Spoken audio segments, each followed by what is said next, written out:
ఏం బాసు, కుంభమేళా గురించి అందరికీ తెలుసు కానీ మన అడవి తల్లుల జాతర గురించి తెలుసా? ఆసియాలోనే అతిపెద్ద గిరిజన జాతర మన మేడారం సమ్మక్క సారలమ్మ జాతర. ఇది ఈ రోజు నిన్నటి ముచ్చట కాదు బాసు, వందలేళ్ల కిందటి వీర చరిత్ర. మన అడవి బిడ్డల మీద కాకతీయ రాజులు పన్నుల కోసం వేధిస్తుంటే ప్రాణం పోయినా పర్లేదు కాని పన్ను కట్టం అని ఎదిరించి నిలబడ్డారు ఆ తల్లి కూతుళ్ళు.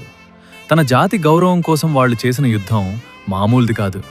ఇక్కడ వింత ఏంటంటే ఇన్ని కోట్ల మంది వచ్చే ఈ జాతరలో మనకు దేవుడి విగ్రహాలు కనిపించవు బాసు. యుద్ధం చేస్తూ అడవిలోకి వెళ్లిన సమ్మక్క మాయమైపోతే అక్కడ వెతికిన భక్తులకు కేవలం ఒక కుంకుమ భరిణే దొరికింది. ఆ భరిణెనే గద్దెల మీద పెట్టి దైవంగా కొలుస్తారు. అందుకే భక్తులు తమ బరువంత బెల్లాన్ని అమ్మవార్లకు బంగారంలాగా సమర్పిస్తారు.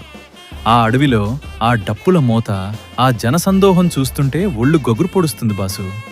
కులమతాలకు అతీతంగా కోట్లాది మందిని కలిపే ఒకే ఒక్క వేదిక మన మేడారం.